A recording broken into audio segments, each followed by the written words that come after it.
Welcome to this edition of Radio Gets Wild's Featured Artist Show. I'm Jacob Nelson. This week on the Featured Artist Show, we are talking with the band Untyde. Untyde's music reflects a high level of emotion and energy driven by raw talent and dedication.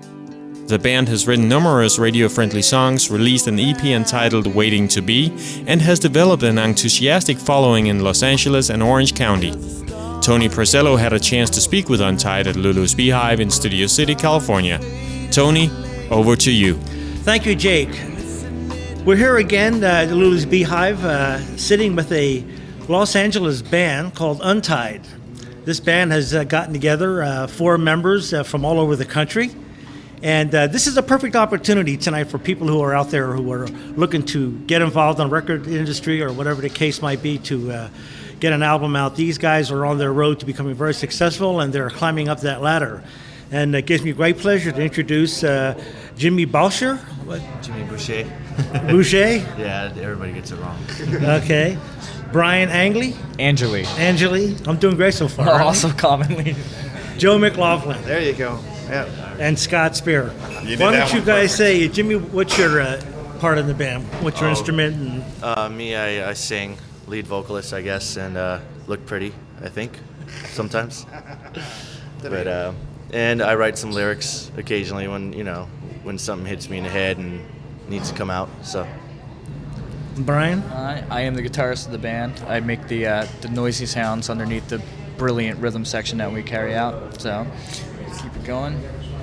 I follow Scott's foot with the bass. It's pretty much all I do. It's all he ever tells me I do is just hit, follow the bass drum, follow the bass drum. No, I play the bass and write the bass lines and things like that. And of course the beat of the album. I am the drummer, the only one that really matters. Plays drums and cymbals. That's right. That's right. That's Scott. Yeah, I'm Scott. Good. Yeah. We can easily be replaced with a machine. Right. Well, that's a couple of things to consider, isn't it, anymore these days? But let's face it, we all want a live drummer. That's damn right. And a live bass player, a real guy playing bass.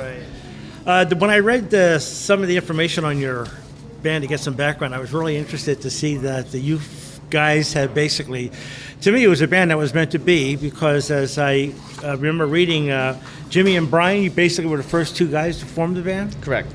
Yeah. Well, I wouldn't want to say that, but we were together, and Scott and Joe have been together, and it's kind of like the 2 halves kind of found their way to each other. We were an acoustic act for a year and a half or something, just playing out at little coffee shops and a place that doesn't exist anymore called the Blue Saloon. It was in North Hollywood. Oh, yeah, I remember the Blue Saloon. Just me and him would do cover songs and our own songs. Just trying to get my feet wet because it was my first band I've ever been in, and I needed to develop my stage presence and my singing, and so it was a good start. And then we finally got to a point where we decided that we needed to finish the band because acoustic wasn't doing it for us. We both have a lot more passion in us than just singing kind of like folky rock tunes, and that's why we looked for the rest of the band. I see. So how long has the band really been together as a unit, as we see it here? September will be 2 years. September will be 2 years. Yeah. Wow, you guys have stuck it out for 2 years so far. Yeah. That's good. Hey, look, I say that because I've been in this town a long time, been a musician myself for many years, and they drop like flies basically in this hard-hit town. The group has an EP that is out, and one of the songs is really a kick song. Yeah, fill in the blanks there.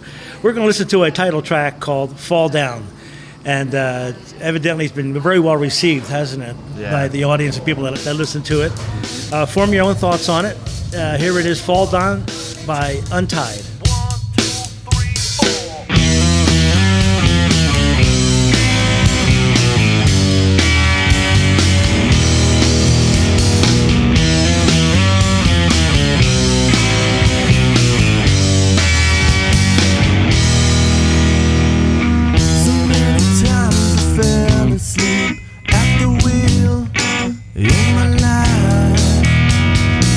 Driving nowhere fast, running out of gas, living like a past.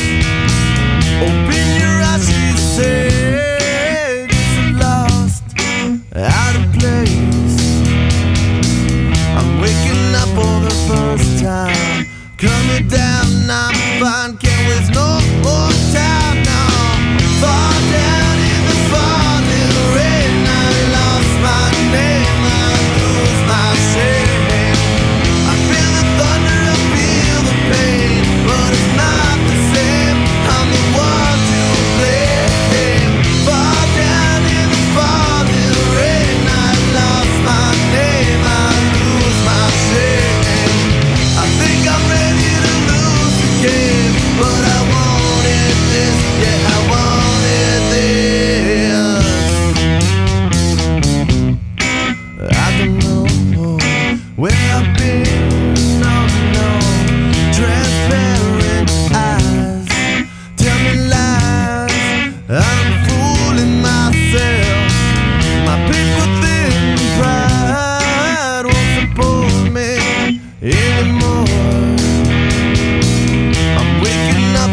again at Lulu's Beehive in Studio City talking with Untyde.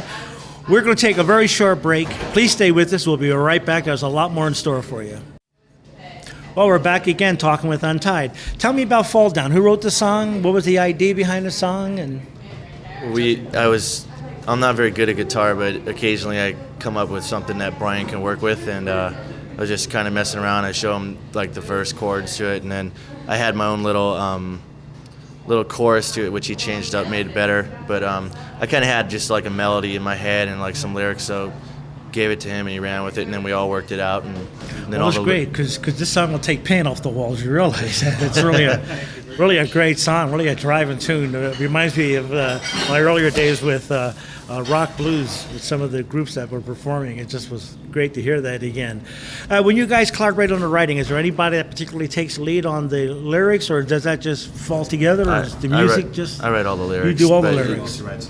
And then you guys form the... Basically, we'll come up, Brian will start with a lick on a guitar and kind of jam around, and Joe and I will kind of come in, and I'll come up with like a cool groove to it if we can, and then we all kind of work it up. I think the neat thing about this band is that there are times in this band where Brian actually plays the drums and I'll do the singing, and Joey will play in the sense of we can help each other or say, hey, try this, and we're all pretty open to, it's not like I'm the drummer, I only do what I want to do. It's pretty open, and I think that's what makes the best of the best comes out, when everybody...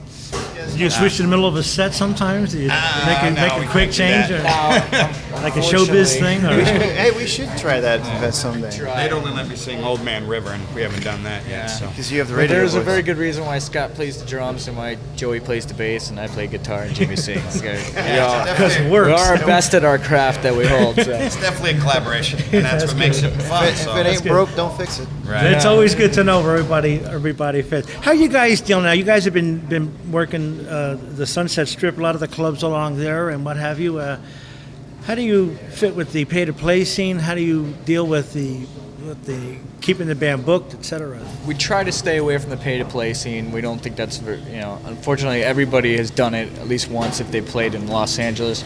But we try and steer clear of that.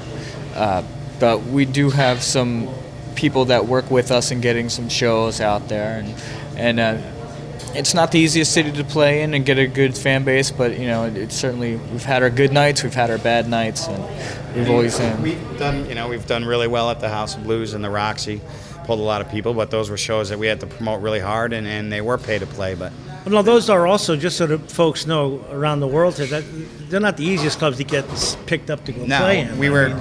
A lot of bands want to play the Roxy. Those are A-list clubs. Right, those are A-list clubs. I mean, I hooked up with a promoter, so to speak, and he really kind of, we auditioned, so to speak, at Molly Malone's way back 2 years ago. He dug us, and we just always pulled and worked hard for him. So we got the premier 9 o'clock, 10 o'clock slot Saturday night.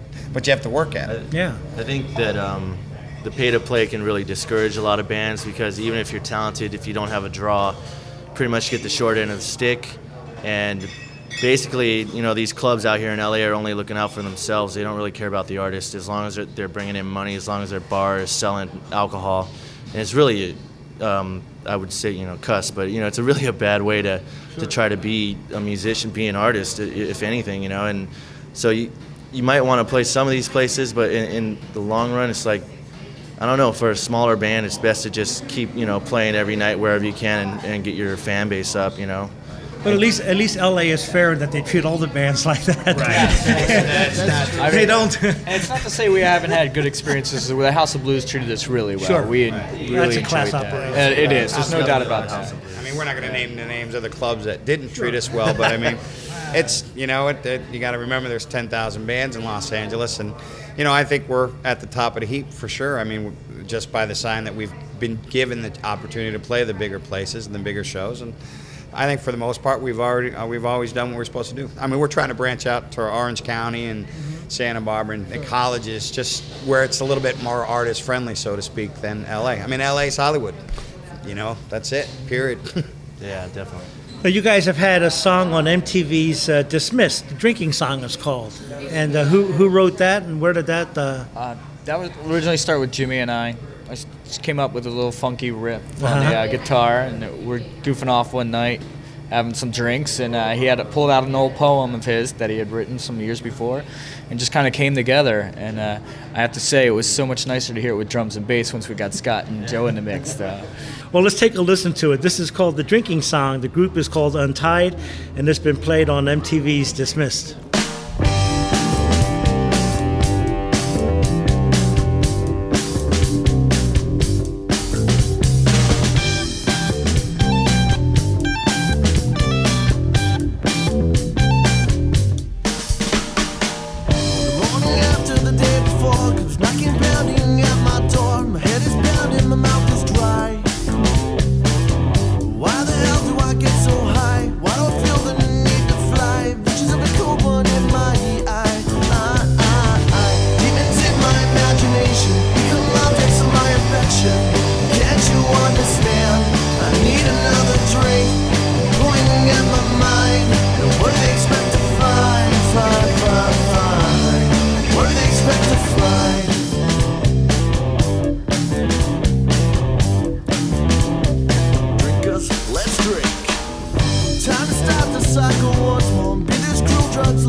Well, that was a drinking song. Great tune.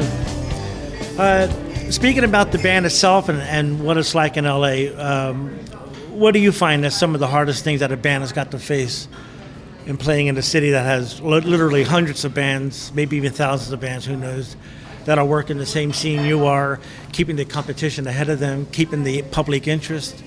How do you find I dealing guess with like that? fan base is the hardest thing, is because nobody's impressed out here unless you're already signed and you're already making money. It's kind of tough. I mean, that's just the attitude that everybody has, because everybody's trying to do their own thing. Right. You know, and so I don't know. We've played out at little smaller places out in Orange County and whatnot, and it just seems like people are more into music for what it is. And I mean, there's so many other bands around here, and everybody, you know, if you see a band that has a decent audience, half of them are friends and the other half are musicians, you know, and it's really tough, like, just to keep a steady crowd. I mean, I don't know, it's fan base, you know. Right.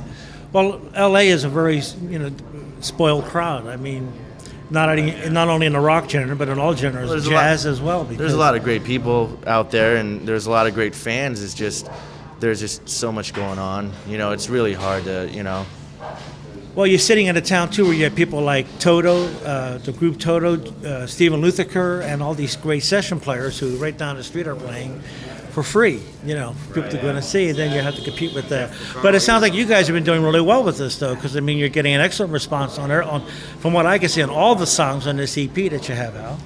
Well, it's up and down. We've played in front of 30 people. We played in front of 15. And I'm not talking about 2 years ago. I'm talking about recently. It just, and sometimes we'll have 100 people. It just depends. Right. Yeah. Yeah, we did Really. clear 250 people at one place and then have 8 people show up at the next. It's just tough. Something else I'd like to see change in LA. There are a lot of really good bands here as well. I pretty much go out every night and see a band that I really enjoy. I'd like to see more camaraderie between the bands. I'll go out to see a really good band, and the person standing next to me is in a band of his own, and he'll spend the whole night just knocking down all the things trying to pick apart the band that's playing on stage instead of just enjoying it. Just go out and enjoy the show. That's what I always try and get out there and see as many bands as I can. If we can make it here, we can pretty much make it anywhere, as the song goes. If you can hang in here and make it and play in LA and keep playing that. We can go to Spokane or we can go to Santa Fe, New Mexico, and hope places like that on a smaller tour. People are gonna be like, wow, they just enjoy it because it's a great band and good music, and that's what we're about, I think. But Brian also hit on something, because a lot of bands that are in town don't like to go out here other bands, and I think that's really vital to go out and see what the competition is like, so you know how to go back and kind of it puts you in a perspective, right, as to where your band fits with some of the groups that are out there. It's competition because I'm a fan first and foremost of music, and I'm always looking for that next wonderful band that I'm just gonna listen to every night, buy their CD and just like Radiohead or something, or Coldplay, some band where you just don't mind if you hear them on the radio all the time, and you'd rather hear them than all the other bands that those labels are pushing so hard. It's just first and foremost you're a fan of music if you're a musician, and I think people just got to remember that. No matter what, it's all about the music and just trying to make the best music possible and find people who make the best music possible. Right. Let's talk about Whitewash. Whose baby is it, and who? The 4 of us collaborated on the music, and he wrote the lyrics. You came up with the riff. You're jamming around on, I think, F sharp. And if I have a day off from work, I'll spend a lot of time playing guitar, and I happened to be at home one day and just kind of stumbled on that riff, and I really liked it. Brought it up to these guys, and they just ran with it, and it just came together real nice. Just a kick you in the ass kind of rock song, How much rehearsing does the band do generally? Do you get together once a week or 3 days a week? Or 3 days a week. Yeah, we try to get 3 days a week. Right. Very rare everybody's exception. There's a reason why we're tight. Yeah. You can tell when bands don't get together enough. Even if you are the best, talented band in the world, if you don't practice together, you don't. You need that synergy. We've gotten tighter because Joe and I have played together for so many years, but we just get together and we all love to play. We all Jones the days you're not playing. You want to get back in the room and jam. And we play in a sweaty garage, but it's the bomb. Right. Let's take a listen to Whitewash, Untyde.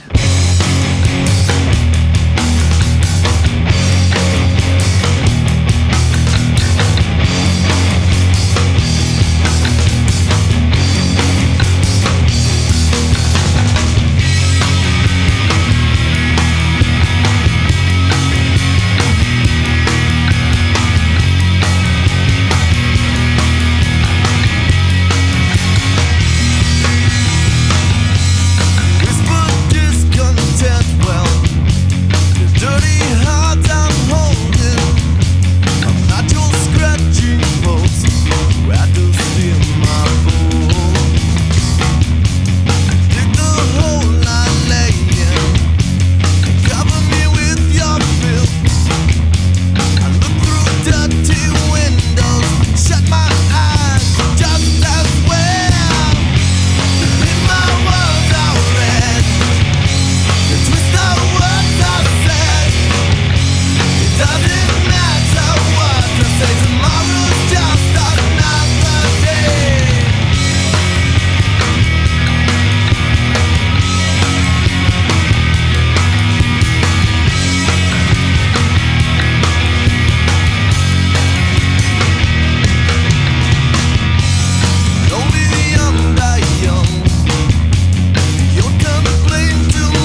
lines holding me, and steady I have bled.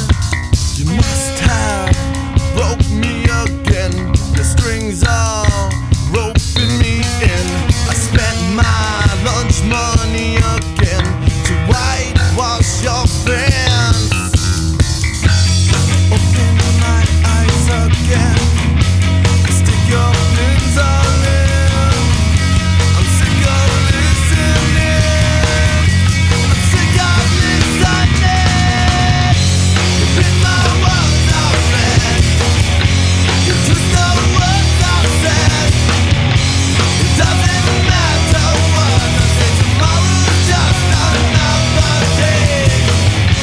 You pin my words out red. You twist the words I said. It doesn't matter what I say. Tomorrow's just another day. Just another day. Just another day. Just another day. That was Whitewash by Untyde. We're back again. We're going to take a break. Don't go away. This is quite an exciting group to listen to what they have to say. We'll be right back. Well, we're back again at Lulu's Beehive here in Studio City talking with Untyde. I wanted to ask you guys a little bit about your business then. You guys have a management company that works with you? You have a record company? Or what's up with all this?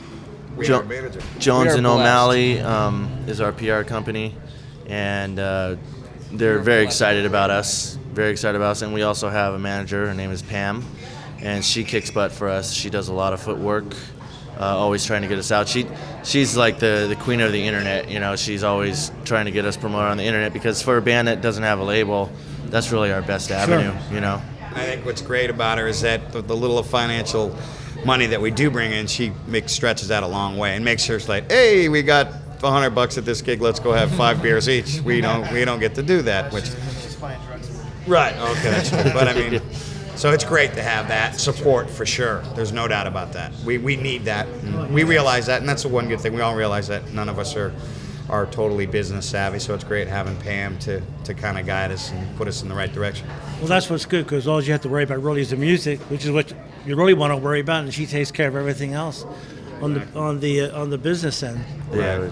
For lack of a better word, she's our den mother, and just an older sister really takes care of us. We love that's her. excellent. Yeah, and when She we goes do a make long some way. money, we will pay her. She's getting a percentage. I don't think but she's it's not worried very about big. that. I think that's really good. I wanted to cover the song "Shine." It's a beautiful piece, produced really well. And what I wanted to add, you guys evidently produce your own material. Yes. Yeah. You guys all do it together. Correct. Tell me about "Shine." It's a beautiful song. Shine was it was me and Brian's little baby. We were just kind of sitting there. I can't remember if we were drinking or not, but we're sitting on my living room floor when I lived in this little apartment in Studio City. And he just kind of came up, and I had this little mini recorder, and just kind of improvising it. I did that a lot with some of the older songs, just kind of improv it off the top of my head. And we kind of weren't satisfied with it, so we just put it on the back burner. And then we got some recording equipment, and we were just going crazy with it. So we said, hey, what about that one song? And I couldn't remember the lyrics really well, so I just kind of improv'd it again, but the way how it came out, it worked. And then when we got together with these guys, They brought it out. I remember because they kind of said, well, we got this one song that we recorded, and we really don't think you guys will like it at all. And because it's it wasn't the heaviest stuff that we started playing. Then they played it, and Joe and I said, we can make this work. Well, it's a beautiful transition. I mean, from the it shows also a lot of versatility that you could not only do the driving rock, but then you have a tender side to Right. yourselves too. Which is, And then when we were to record it, I had a friend of mine that I used to play with who came in and played violin on it, and that's a whole different was a story. treat, yeah. I mean, we got him to record on a rainy night in 2 we did hours. it all and- in the garage, too. All in It's the like garage. amazing. A garage where you could hear a cat, running by, But, it was ridiculous. And it was freezing cold and raining. And But it was good. It worked Probably one out. of the proudest songs we have, in the sense of we recorded 100% ourselves and did it. And production-wise, for a garage song, I mean, it was good enough to make a movie. I think we're pretty proud of it. It's good. it's fantastic. Why don't we take a listen to "Shine," Untyde. Whatever may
That was it. That was Shine by Untyde.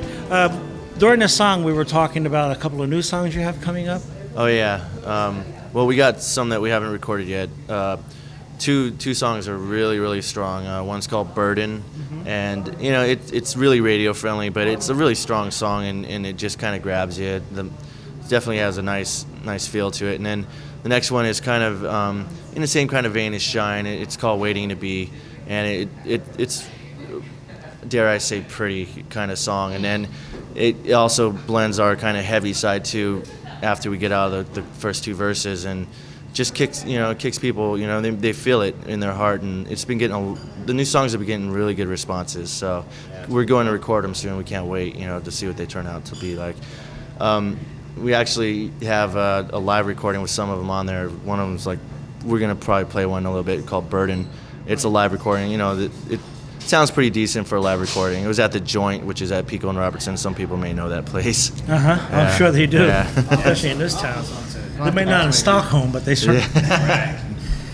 You also have a song in a feature film that's coming out. School of Life is the feature film. Oh yeah, that's Shine. Shine's. Oh, that is Shine. That's the one that they're using. And how did that come about? How did you guys get wind of? How did they get wind of you? Or I do my daytime job, I dare say that. I work in the television industry, and I have a couple friends, and a friend of mine happens to be the assistant to the director, and I've submitted music probably 3-4 times, and on the last time for this particular film, they just thought they had something with Shine, and they really pushed for it. The director fought tooth and nail for us, and we got it over the opening credits, and we also have a music montage with it, so it really paid off. and that film is scheduled for release this September. This coming fall. There's not an exact date on it yet, but it is scheduled for this fall. Oh, that's got to be exciting for you guys. And to see We that, shot a video for it. Shot a video for it. Oh, did you really? Oh, you got a video and everything out of this. Yeah. Oh yeah. Director of the cool. movie did the video for us, and